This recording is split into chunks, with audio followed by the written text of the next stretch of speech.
Welcome guys to another short lecture of matrices. Let's quickly recap what all things are there in matrices. Okay, matrices is nothing but arranging the data into rows and columns. So as you can see over here, it is rows which are nothing but horizontal rows and vertical column. If you want, we can mark like that. These are the horizontal rows and these are vertical columns. I hope you understood this. So horizontal rows are R, vertical columns can be denoted by C. Now there is order of a matrix. So what is the order of the matrix?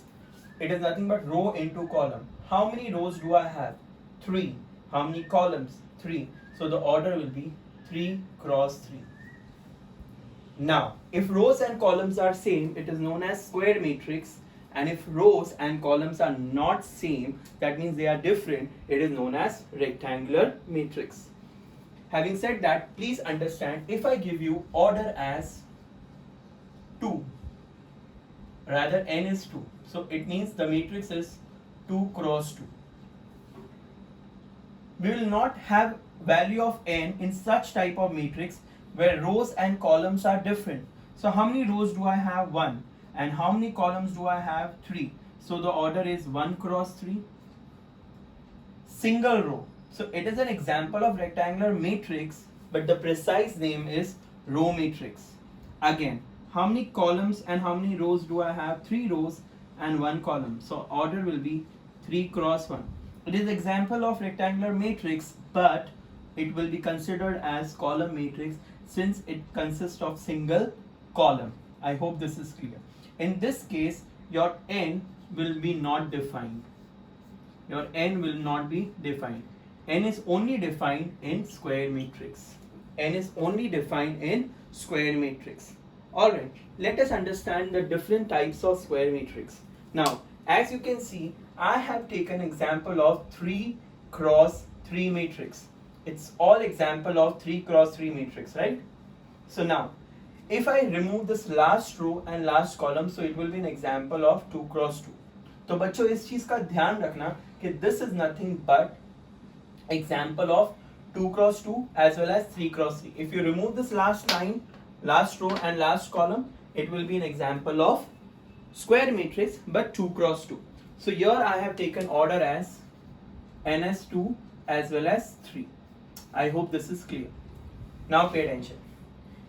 Always remember the elements can be written as A, I, J.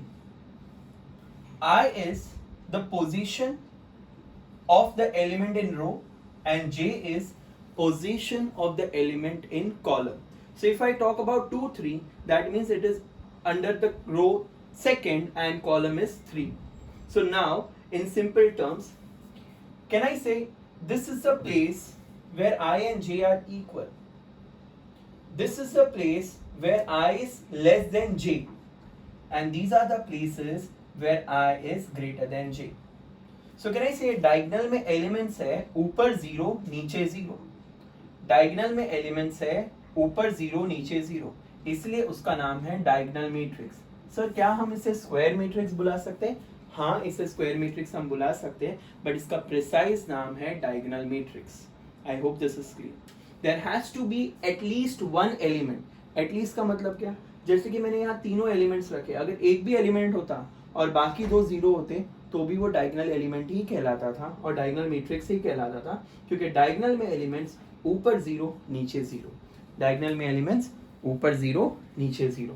Again can I से this is nothing but again diagonal element ऊपर 0 नीचे 0.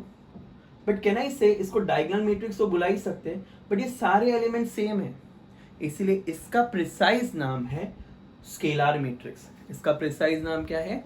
Scalar matrix. Now diagonal में सारे element same है, फिर से इसको बोल सकते हैं स्केलर मैट्रिक्स? नहीं, इसका प्रिसाइज नाम है सारे एलिमेंट्स यहाँ 1 है, इसलिए बोलते हैं इसको यूनिट मैट्रिक्स या आइडेंटिटी मैट्रिक्स. अगर n 2 हुआ तो उसको I2 बोलेंगे और n 3 हुआ तो उसे I3 बोलेंगे. I2 means what? Identity matrix of order 2. I3 means what? Identity matrix of order 3. Okay. Now can you see this diagonal? उसके नीचे 0 है और ऊपर एलिमेंट्स है. There has to be at least one element. At least का मतलब क्या, ये तीनों जगह पे एलिमेंट दिख रहे हैं, बट अगर एक पे भी होता तो उसे अपर ट्रायंगुलर मैट्रिक्स ही कहते थे. क्या बोलते थे? Upper triangular matrix. Can you check this? ऊपर ट्रायंगल बन रहा है, डायगोनल के नीचे एलिमेंट्स, ऊपर जीरो, उसको बोलते हैं lower triangular matrix. I hope you understood this. अब इन सब की स्पेशलिटी है, आपको पता है आप डिटर्मिनेंट निकाल सकते हो इन सब का, और इनका डिटर्मिनेंट आप लोग क्विकली निकाल सकते हो. Determinant is nothing but product of diagonal elements. Determinant is nothing but product of diagonal elements. यानी इसका डिटर्मिनेंट होगा 2060, इसका डिटर्मिनेंट होगा 64, 1 कितना होगा, 25 7s are 175, then 5 6 and 30. I hope this is clear. So इन सब का डिटर्मिनेंट आप फ्रैक्शन ऑफ सेकेंड में निकाल सकते हो, जो होगा determinant is product of diagonal elements. Determinant is product of diagonal elements. I hope this is clear guys. Next, what is trace of a matrix? Trace of a matrix is nothing but sum of diagonal elements. यानी इसका trace होगा 3 + 4 diagonal element, सिर्फ diagonal element का addition. 3 + 4 7, 7 + 5 12, again 12, 3 बोलिए 10, 17, and this is again 10. So this can be written as TR of A. TR of A. TR of A. Let's move on further. If I take out determinant and it happens to be 0, it is known as singular matrix. And if determinant is not equal to 0, hence it is known as non-singular matrix. Hence it is known as non-singular matrix. When rows are equal to column, or sorry, when rows are interchanged with column, ये देखो ये rows है, उसको column बना दिया, तो उसको बोलते हैं ट्रांसपोज ऑफ अ मैट्रिक्स. क्या बोलते हैं उसको? ट्रांसपोज ऑफ अ मैट्रिक्स, जिसको डिनोट करेंगे AT या फिर A कॉम्प्लीमेंट के साथ भी. तो ये दोनों भी करेक्ट है. और आपको पता है हर स्क्वायर मैट्रिक्स का एक प्रॉपर्टी है कि determinant of A is always equal to determinant of A transpose. यानी इसका तो डिटर्मिनेंट आप नहीं निकाल सकते, क्योंकि ये एग्जांपल जो मैंने लिया था वो रेक्टेंगुलर मैट्रिक्स का था. सो अगर आप इस पे ध्यान दोगे तो रोज और कॉलम्स, तो कैन आई से 2 rows and 3 columns? So which has interchange with 3 rows and 2 columns. 3 rows and 2 columns. I hope this is clear. Which is known as transpose of a matrix. Rows interchange with column. और square matrix का property क्या है कि अगर transpose निकालो या original ले लो, उन दोनों का डिटर्मिनेंट हमेशा सेम ही आएगा. Next, let's move on to the next matrix. All hot girls having boy friends go for cinema. School तो नहीं जाएंगे, कॉलेज तो नहीं जाएंगे, सिनेमा. ओके, अब ये डायगोनल को छੱड दो बच्चों. कहना से ये H और ये H सेम है, ये G और ये G सेम है, F और F सेम है. मेरे को डायगोनल से मतलब नहीं है. अगर ये बंदे सेम है, ये देखो H H G G F F, तो देखो H का पोजीशन देखो 1 2 है, इधर देखो यहाँ 1 2, और यहाँ H का पोजीशन है 2 1, तो ये दोनों सेम है. G और G 1 3 3 1, 2 3 3 2. तो can I say AIJ is equal to AJI. ये पोजीशन के अगर एलिमेंट सेम है तो उसे बोलेंगे सिमेट्रिक मैट्रिक्स. क्या बोलेंगे उसे? Symmetric matrix. और इसकी भी स्पेशलिटी है कि आप इसका ट्रांसपोज निकाल लो तो वो भी सिमेट्रिक ही रहेगा. A and A transpose are same. A and A transpose are same. I hope this is clear. Diagonal में कोई भी एलिमेंट होने दो, ये एलिमेंट्स हमेशा सेम होने चाहिए. और अब आप देखिए डायगोनल में 0 है बट ये ऑपोजिट है. So can I say AIJ के एलिमेंट्स इज -AJI. देखो ये 5 है तो ये -5 है, ये -3 है तो ये 3 है, ये ऑपोजिट है. और जहां I is equal to J है वो एलिमेंट्स 0 होनी चाहिए, कंपल्सरी 0. ये पोजीशन में I और J सेम है, देखो 1 1 2 2 3 3. सो उसे बोलेंगे स्क्यू सिमेट्रिक मैट्रिक्स. क्या बोलेंगे उसे? Skew symmetric matrix.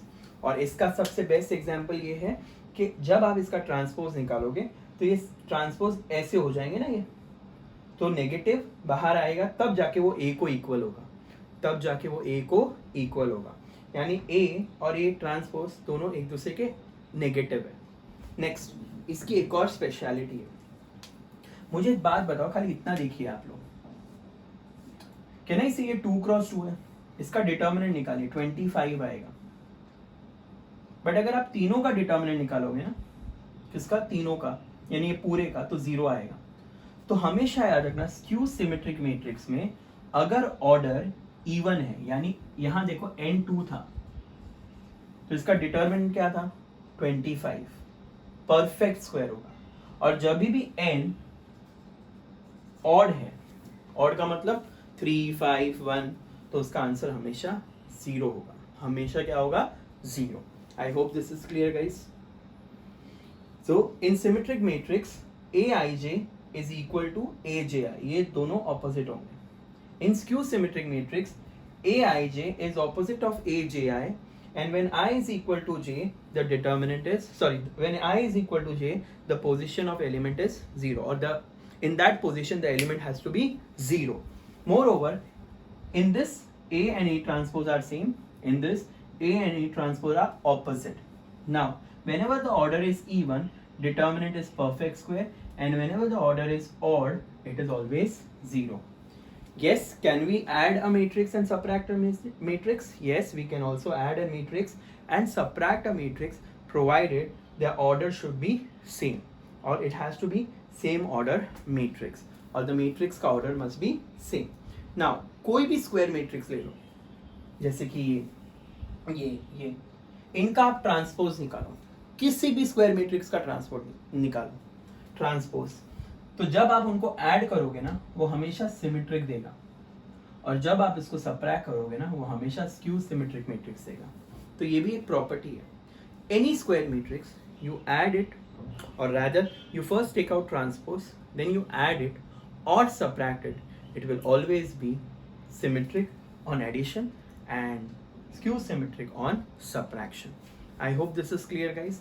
In simple terms, this is something which is basic of matrices, and I hope you all know what are the uses of matrices. बहुत wide application है matrices का, day to day life में भी use होता है, and I hope you all understood all the types of matrix. There are many other things which we need to learn about matrix, which we are going to learn in part 2 of this matrices. Till then, take care, be safe, bye bye.